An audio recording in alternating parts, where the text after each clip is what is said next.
بہرام نے اس کے قریب ہی ایک عورت کی لاش بھی دیکھی جس کی دونوں کندپٹیاں اندر کی طرف دنسی ہوئی تھیں اور بادیوں نظر میں وہاں 2 سوراخ دکھائی دے رہے تھے۔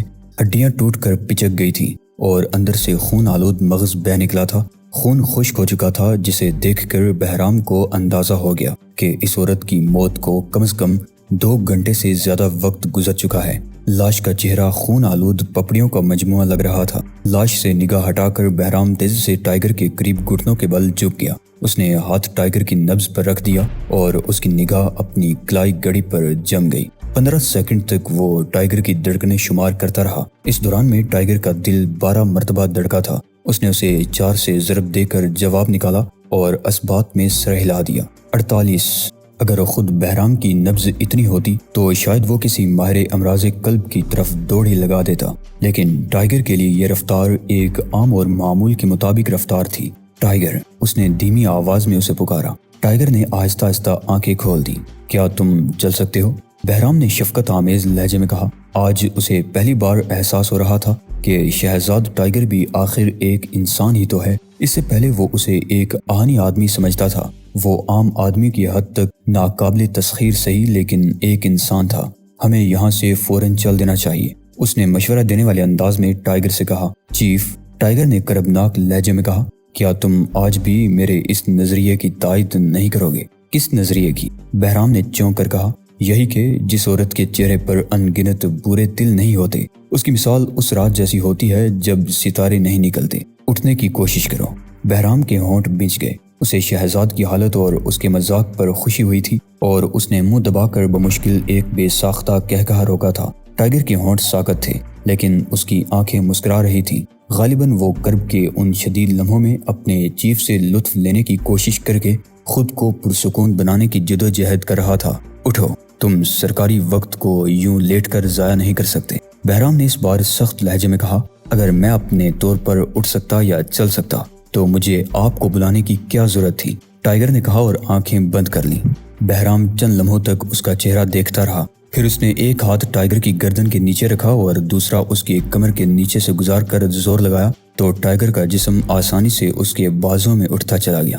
بہرام کو اس پر شدید ذہنی جھٹکا لگا۔ اسے حیرت ہو رہی تھی کہ ٹائیگر کا جسم کس قدر ہلکا ہے۔ اس نے تو یہ سوچ کر زور لگایا تھا کہ وہ اس کا بھاری بھرکم جسم نہ جانے اٹھانے میں کامیاب بھی ہوگا یا نہیں۔ اسے یاد آیا کہ جب ٹائیگر پہلی بار اس کے پاس آیا تھا تو اس کا وزن صرف 200 پاؤنڈ تھا اور یہ بات 10 سال پرانی تھی، اور اب وہ پہلے سے کافی ہلکا ہو گیا تھا۔ تب اسے اوشان کا جسم یاد آ گیا جو ٹائیگر کے مقابلے میں نہ ہونے کے برابر تھا۔ وہ ایسے جسم کا مالک تھا جس پر نگاہ پڑتے ہی بے پناہ کمزوری کا خیال ذہن میں آتا تھا، اور اس سے مسافہ کرنے والے محتاط رہا کرتے تھے کہ کہیں اس کا ہاتھ ٹوٹ کر ان کے ہاتھ ہی میں نہ رہ جائے۔ روحانی قوت، بہرام بڑبڑایا، حیرت انگیز، تحیر خیز، ناقابل یقین۔ وہ اسے اٹھا کر دروازے تک پہنچا اور پھر راہداری میں نکل آیا۔ آتے وقت اس کی کسی سے ملاقات نہیں ہوئی تھی۔ غالباً اس فلور کے باقی مکین اس وقت موجود نہیں تھے۔ اس وقت بھی راہداری خالی پڑی تھی۔ وہ تیزی سے زینے کی طرف بڑھ گیا۔ ٹائیگر کا بوجھ اس کے لیے پریشان کن نہیں تھا، لیکن جب وہ اسے لے کر سیڑھیاں اترنے لگا تو ٹائیگر کے بازوں کو ہلکے ہلکے جھٹکے لگنے لگے۔ ان جھٹکوں کی وجہ سے اس کے جسم میں درد کی لہریں دوڑ جاتی تھیں اور وہ ہر جھٹکے پر آنکھیں بند کر لیتا تھا۔ نچلی منزل پر پہنچ کر اس نے ٹائیگر کو ایک ایسی آرام کرسی پر بٹھا دیا جو دروازے کے قریب نہ جانے کس مصرف کے لیے پڑی تھی۔ وہ پارکنگ میں گیا اور کار سٹارٹ کر کے دروازے کے قریب لے آیا۔ باہر تاریکی تھی اور یہ عمارت سڑک سے ہٹ کر واقع تھی، اس لیے اندیشہ نہیں تھا کہ کوئی اس کی طرف متوجہ ہو جائے گا۔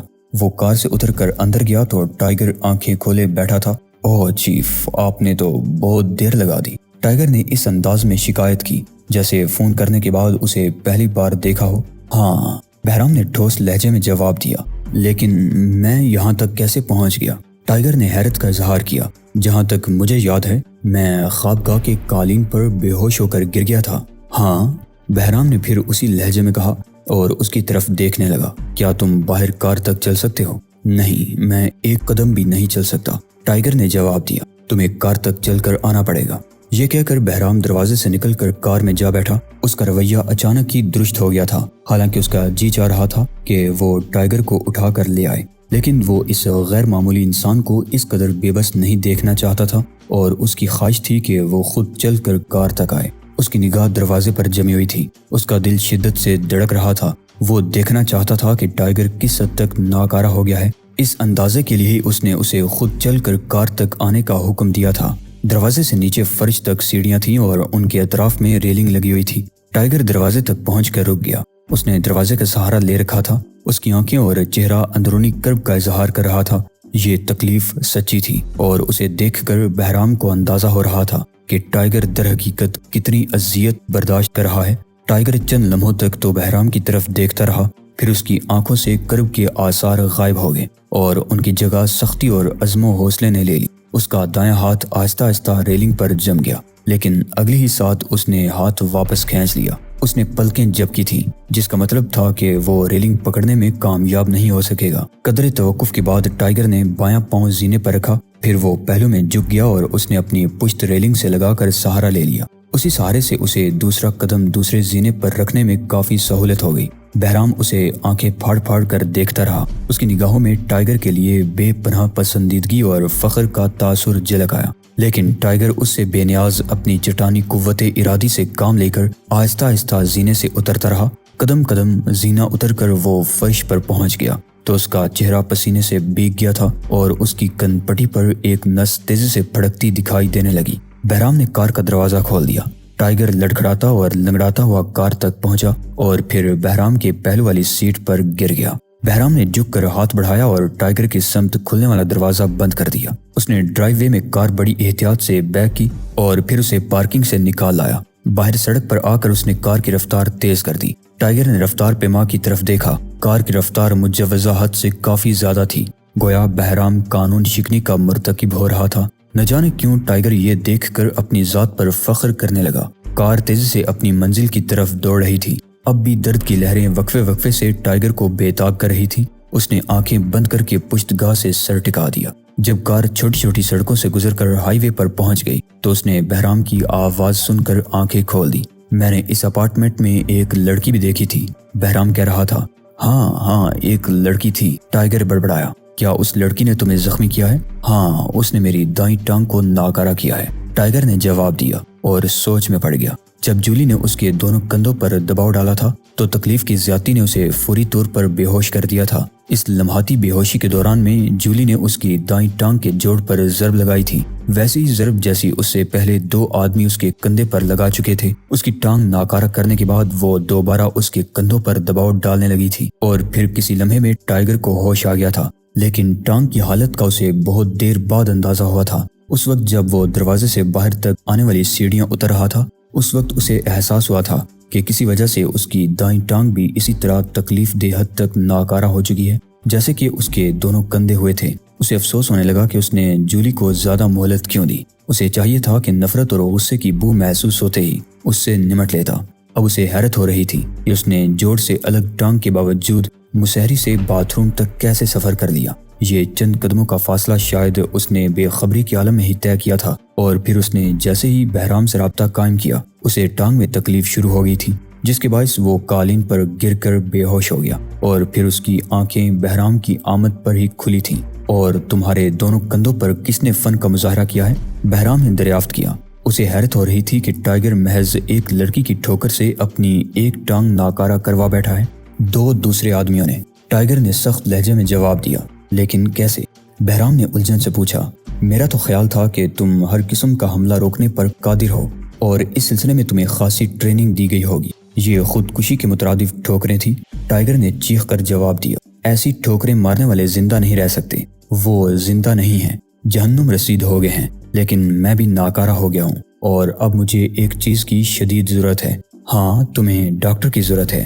نہیں، مجھے ڈاکٹر کی نہیں بلکہ ایک آبدوز کی ضرورت ہے، ٹائیگر نے عجیب سے لہجے میں کہا۔ کیا تمہارے دماغ پر بھی کوئی ٹھوکر لگی تھی؟ بہرام نے چونک کر پوچھا۔ نہیں، میرا دماغ بالکل درست ہے، مجھے ایک ایسی آبدوز کی ضرورت ہے جو مجھے فوری طور پر سناجو پہنچا سکے۔ وہ کیوں؟ بہرام کے لہجے میں شدید حیرت تھی۔ شاید تم بھول رہے ہو کہ ان دنوں تمہارے ذمے ایک اہم کام لگایا گیا ہے۔ تمہیں میرے ایک ماتحت کی پراسرار موت کا سراغ لگا کر اس کے قاتلوں کو بے نقاب کرنا ہے۔ کیا آپ کو وہ ضربیں یاد ہیں جو اس مقتول کے جوڑوں پر لگی تھی؟ ٹائیگر نے پوچھا۔ ہاں، بہرام نے جواب دیا۔ اب تک مجھے ویسی ہی 3 چوٹیں لگ چکی ہیں اور چوتھی ضرب سناجو میں میرا انتظار کر رہی ہے۔ یہ کہتے ہوئے ٹائیگر کے حلق سے ایسی خوفناک غراہٹ نکلی کہ بہرام بھی پورے جسم سے کانپ کر رہ گیا۔ اس نے ٹائیگر کو پہلے کبھی اس قدر درندگی کے لہجے میں بات کرتے نہیں سنا تھا۔ میں تمہارا مطلب نہیں سمجھا، بہرام نے حیرت سے کہا۔ اسے ابھی تک صورتحال سمجھ میں نہیں آئی تھی، اور چونکہ معاملہ خود ٹائیگر کی سمجھ سے بھی بالا تر تھا، اسے جو کچھ معلوم تھا یہ اس کی ذہنی قوت نے اسے بتایا اور سمجھایا تھا، اس لیے وہ اس کی وضاحت نہیں کر سکتا تھا۔ اس نے اپنے لہجے پر قابو رکھتے ہوئے کہا، آپ کو اس سلسلے میں ذہن پر زور ڈالنے کی ضرورت نہیں، صرف یہ سمجھ لیں کہ اوشان کی زندگی خطرے میں ہے اور مجھے ہر حال میں فوری طور پر سناجو پہنچنا ہے، لیکن تمہارے لیے تو چلنا بھی دو بر ہو رہا ہے۔ ایسی حالت میں تم اوشان کے لیے کیا کر سکو گے؟ میں اس سلسلے میں کچھ نہ کچھ ضرور سوچ لوں گا۔ مجھے بہرحال اوشان کے پاس ہونا چاہیے، کوئی انجانی قوت مجھے بار بار پکار رہی ہے۔ اس نے کنکیوں سے ٹائیگر کی طرف دیکھا۔ مجھے افسوس ہے ٹائیگر، تم نہیں جا سکتے، میں تمہیں اس کی اجازت نہیں دے سکتا۔ بہرام کا لہجہ بے حد ٹھوس تھا۔ جو بھی اخراجات ہوں گے میں وہ اپنی جیب سے ادا کروں گا۔ ٹائیگر کا لہجہ ایک بار پھر خوفناک ہو گیا۔ اخراجات کا معاملہ نہیں ہے، بہرام نے کہا، اوشان کا معاملہ دوسرا ہے۔ اس کا تعلق سناجو سے ہے، جبکہ تم جزیرہ فردوس کے باشندے ہو۔ اگر تم ان سمندروں میں غیر قانونی سفر کرتے ہوئے پکڑے گئے تو اسے بین الاقوامی الجھنیں پیدا ہو سکتی ہیں۔ علاوہ ازیں اس بات کا بھی خدشہ ہے کہ ہماری آبدوزی کو اڑا دیا جائے۔ ایسی صورت میں ہم احتجاج کرنے کے بھی قابل نہیں ہوں گے۔ بہرام نے اسے عالمی سیاسی صورتحال کے پیش نظر اپنی مجبوریوں سے آگاہ کرتے ہوئے کہا، اور اگر کل کے اخبارات میں ان کارناموں کا احوال شائع ہو گیا جو مجھ سے سرزد ہو چکے ہیں تو کیا ہوگا؟ ٹائیگر کا لہجہ بدستور بگڑا رہا۔ گویا تم مجھے بلیک میل کرنا چاہتے ہو۔ نہیں، میں تمہیں بلیک میل نہیں بلکہ سفید میل کرنا چاہتا ہوں۔ اگر تم مجھے سناجو نہیں بھجوا سکتے تو میرا استعفیٰ قبول کرو، میں خود ہی چلا جاؤں گا۔ کیا تم نہیں جانتے کہ تمہارا استعفیٰ قبول نہیں کیا جا سکتا؟ تم زندگی کے آخری لمحے تک چارہ گر کے غلام ہو۔ استعفے کا مطلب تمہاری موت ہے ٹائیگر، اور تمہاری موت ہم سب کی موت ہے۔ میں وعدہ کرتا ہوں کہ مرنے کے لیے تمہارے پاس واپس ضرور آؤں گا۔ ٹائیگر کا لہجہ اس بار اتنا عجیب ہو گیا کہ بہرام ٹھنڈے دل سے اس کی باتوں پر غور کرنے کے لیے مجبور ہو گیا۔ تم جذباتی ہو رہے ہو برخوردار، بہرام غرایا۔ یہ جذباتیت بھی انسانی فلاح و بہبود کے حق میں ہے۔ میں جس کیس پر کام کر رہا ہوں اس کی جڑیں سناجو میں ہیں۔ آپ کا کیا خیال ہے اوشان ان حالات میں وہاں کیوں گیا ہے؟ تمہارا مطلب ہے کہ… ہاں، ٹائیگر نے زور دے کر کہا، بالکل یہی بات ہے۔ میرا وہاں جانا بے حد ضروری ہے۔ اگر آپ چارہ گر کو زندہ رکھنا چاہتے ہیں تو میری بات مان لیں۔ بہرام گہری سوچ میں ڈوب گیا۔ اس نے کوئی جواب نہ دیا اور خاموشی سے ڈرائیو کرتا رہا، حتیٰ کہ گاڑی ایک ہوٹل کے پہلو میں ایک کمرے کے دروازے کے سامنے جا کھڑی ہو گئی۔ یہ بھی چارہ گر کا ایک ہوٹل تھا اور اس کے ایک کمرے کو بہرام نے بعض مقاصد کے تحت مخصوص کر رکھا تھا۔ کار روک کر بہرام نے ٹائیگر کو اترنے میں مدد دی اور پھر اسے سہارا دے کر کمرے میں لے گیا۔ اسے بستر پر لے جا کر بٹھا دیا اور خود باہر چلا گیا۔ 20 منٹ بعد بہرام واپس آیا تو اس کے ساتھ ایک آدمی تھا جس نے سوٹ پہن رکھا تھا اور اس کے ہاتھ میں ایک چرمی میڈیکل باکس تھا۔ یہ ایک ڈاکٹر تھا جس نے آتے ہی بڑی خاموشی اور انہماک سے ٹائیگر کا معائنہ شروع کر دیا، لیکن ٹائیگر اس تعاون پر آمادہ نہیں تھا۔ مجھے اس کی ضرورت نہیں ہے، وہ چیخ پڑا۔ اوشان چند لمحوں میں میرا علاج کر دے گا۔ ڈاکٹر معائنے سے فارغ ہو کر بہرام کو ایک طرف لے گیا اور دونوں سرگوشیوں میں باتیں کرنے لگے۔ اس آدمی کو اسپتال میں داخل کرنا پڑے گا، ڈاکٹر نے دھیمی آواز میں کہا۔ اس کے دونوں کندھے جوڑوں سے الگ ہو گئے ہیں، دائیں ران کے اہم ریشے پھٹ گئے ہیں۔ میں حیران ہوں کہ یہ نوجوان کس چیز کا بنا ہوا ہے۔ اس کی جگہ کوئی اور ہوتا تو اب تک محض اذیت کی وجہ سے ہی دم توڑ چکا ہوتا۔ یہ اس صدی کا حیرت انگیز اور ناقابل یقین منظر ہے کہ میں اس حالت میں کسی کو زندہ دیکھ رہا ہوں، اور میرا خیال ہے کہ یہ شخص محض اپنی قوت ارادی کے بلبوتے پر زندہ ہے، ورنہ اسے تو گھنٹوں پہلے ہلاک ہو جانا چاہیے تھا۔ بہرام خاموش رہا، وہ کسی گہری سوچ میں ڈوب گیا تھا۔ آپ نے اسے کار میں لا کر غلطی کی، اس کو لانے کے لیے ایمبولینس طلب کرنی چاہیے تھی۔ ٹھیک ہے ڈاکٹر، بہرام نے ایک طویل سانس لے کر کہا، تم جو کچھ کر سکتے ہو کرو، اسے ابتدائی طبی امداد دو، اس کے بعد میں اسے اسپتال میں داخل ہونے کے سلسلے میں قائل کرنے کی کوشش کرتا ہوں۔ ڈاکٹر نے اس بات میں سر ہلا دیا۔ بہرام کی مدد سے ڈاکٹر نے ٹائیگر کے منع کرنے کے باوجود اس کے دونوں کندھوں پر اس انداز میں پٹی باندھ دی کہ جوڑوں پر مزید کھچاؤ اور بوجھ نہیں پڑ سکتا تھا۔ کندھوں کی طرف سے فارغ ہو کر اس نے دائیں ٹانگ کے جوڑ کی طرف توجہ دی اور وہاں بھی باری بھرکم پٹیاں باندھ دی۔ اب ٹائیگر اپنی حرکات کے ذریعے جوڑوں کو کوئی نقصان نہیں پہنچا سکتا تھا۔ اس کے علاوہ یہ امکان بھی پیدا ہو گیا تھا کہ اس کے جوڑوں کے ریشے ابھی سابقہ حالت میں آنا شروع ہو جائیں۔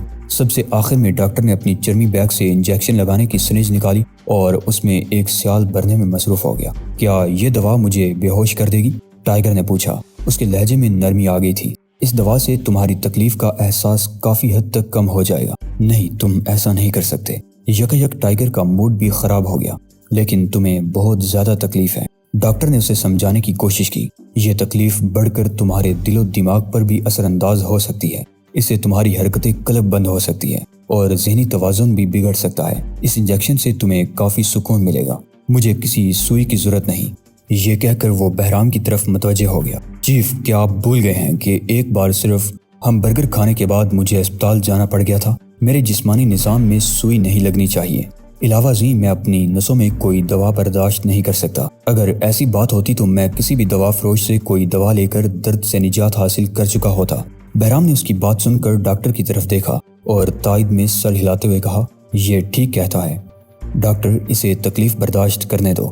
یہ اسے برداشت کر سکتا ہے، لہٰذا اسے انجیکشن مت لگاؤ۔ ڈاکٹر نے اظہار حیرت میں پلکیں جھپکائیں اور بڑبڑایا، یہ دنیا کا عجیب ترین اور غیر معمولی آدمی ہے۔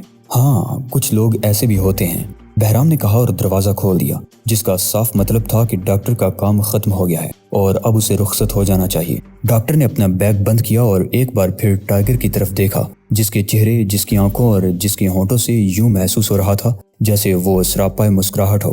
اس کو دیکھ کر کوئی نہیں کہہ سکتا تھا کہ اسے اس قدر غیر معمولی چوٹیں بھی آئی ہوں گی۔ بہرام نے ڈاکٹر کا بیگ اٹھا لیا اور اسے باہر کار تک چھوڑنے گیا تو اس کا شکریہ ادا کرتے ہوئے بولا، ڈاکٹر، تمہاری آمد کا بے حد شکریہ۔ تم اس موقع پر بے حد مددگار ثابت ہوئے ہو۔ میں نے اپنا فرض ادا کیا ہے مسٹر بہرام، میرا شکریہ ادا کرنے کی ضرورت نہیں۔ ویسے میں اس مریض کو زندگی بھر نہیں بھول سکوں گا۔ بہتر ہوگا کہ اسے بھول جانا، بہرام نے مسکرا کر کہا، لیکن اس کا لہجہ ایسا ہی تھا جیسے وہ ڈاکٹر کو حکم دے رہا ہو۔ ڈاکٹر نے اس بات میں سر ہلایا اور اپنی کار کا دروازہ کھول کر ڈرائیونگ سیٹ سنبھال لی۔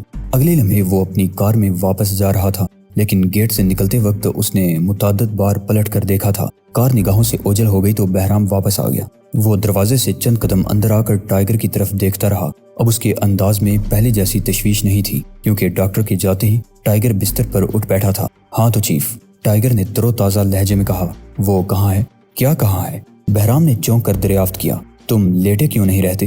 اس لیے کہ میں ابھی مرنا نہیں چاہتا، ٹائیگر نے ٹھوس لہجے میں جواب دیا۔ میں متحرک رہوں تب ہی ٹھیک رہ سکتا ہوں۔ تم کس چیز کے بارے میں پوچھ رہے تھے کہ وہ کہاں ہے؟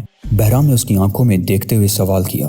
آپ دوست، ٹائیگر نے بڑے ہی ناقابل فہم لہجے میں کہا، ایک وقت میں ایک کام۔ بہرام نے انگلی چھت کی طرف اٹھا کر کہا، جو شخص اس انداز میں کسی ڈاکٹر کو طلب کر سکتا ہے، اس کے لیے محض ایک فون کال کر کے آپ دوست کا بندوبست کرنا کوئی مشکل کام نہیں ہے۔ یہ کہہ کر ٹائیگر لیٹ گیا اور اس نے آنکھیں بند کر لیں۔ اس کے ذہن میں ایک بار پھر ان آوازوں کا سلسلہ شروع ہو گیا تھا جو اسے بلا رہی تھی، اسے پکار رہی تھی۔ وہ ان آوازوں کو سنتا رہا۔ اس کے دل میں ایک ہوک سی اٹھ رہی تھی اور اسے افسوس ہو رہا تھا کہ جب اوشان گیا تھا تو وہ اس کے ساتھ کیوں نہیں چلا گیا تھا۔ یک اسے یاد آ گیا کہ اوشان نے جانے سے قبل اسے کیا کہا تھا۔ اوشان نے دعویٰ کیا تھا کہ وہ سناجو ضرور آئے گا۔ اس وقت تو ٹائیگر نے یہ بات سن کر ٹال دی تھی، بلکہ اوشان کا مذیقہ بھی اڑایا تھا۔ لیکن اب اسے اندازہ ہو رہا تھا کہ اوشان کی روحانی قوتوں نے اسے مستقبل کے بارے میں پہلے سے بہت کچھ بتا دیا ہے۔ بحریہ کا کیپٹن لی اوشان کو دشمن کے پانیوں میں سفر کرنے کے بعد سناجو پہنچا کر واپس آ گیا تھا، لیکن اب بھی اسے اوشان بھولا نہیں تھا۔ اسے حیرت تھی کہ شاید اعلیٰ افسران کا دماغ چل گیا ہے، جو ایک بوڑھے اور ناکارہ آدمی کے لیے اپنی قیمتی آبدوز ہی نہیں، اس کا پورا عملہ بھی داؤ پر لگا دیتے ہیں۔